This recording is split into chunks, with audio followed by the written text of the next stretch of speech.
I don't think I need to go buy something else. Once again, I've been the person that always will try to go find, what else do I need to go buy? I need to go buy this. I need to go buy that. And it's some intentionality as you go through some of those modules or courses, just say, hey, why are you here?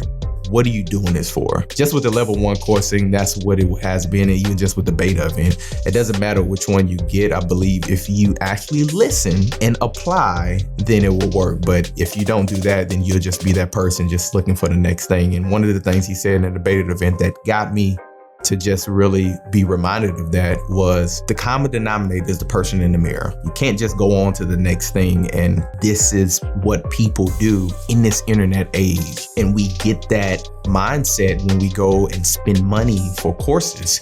And when he said that, it was just like, okay, I need to take a deep look inside of myself and say, why is the things that you're investing in not working? And it's not the information, it's the person that's receiving it.